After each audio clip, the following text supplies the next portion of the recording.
Hi guys! For today's video, magluluto tayo ng chicken pastil. First, syempre, yung oil muna natin.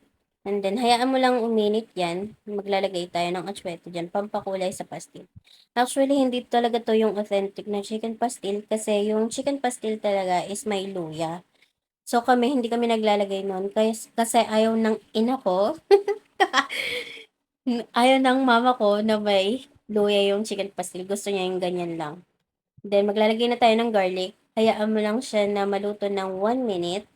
Then, sunod naman is lagay natin yung onion. Maraming onion yung gusto niya. Kasi uulamin namin to.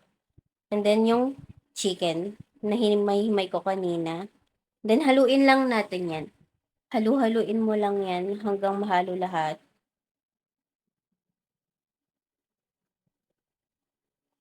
Yan, nakakainip talaga mag-voice over. Hindi ko alam kung ano sasabihin ko. Pero ayan, nahalo na. And then, yung mixture na ginawa ko kanina is lalagay na natin. Yung mixture na yan is, ano lang yan, toyo, tapos suka, and then oyster sauce. Yan, lagay natin. Yan naman linalagay ko is laurel. Yung laurel na yan, pampabango sa pastil natin. Kaya marami yung nilalagay ko kasi di ako naglalagay ng luya. Then, hayaan lang natin yan. Lagyan muna natin ng paminta, syempre. Depende sa inyo kung gaano karami yung paminta na ilalagay nyo. Kami konti lang. Yan. Tapos linalagay ko pala yung chicken broth, yung pinagkuluan ng chicken. Kasi pampalasa din yan eh. Para hindi matanggal yung lasa ng chicken. Hayaan lang natin siya kumulo. Pag nakulo na, mga 45 minutes to 1 hour, ganyan na siya. Lagyan na natin ng oil. Gusto ko madami yung oil na linalagay ko dyan para hindi dry pag kinain namin. Lagyan pa natin siya ng oil dyan. Haluin mo lang. Tapos lagyan pa natin siya ng oil.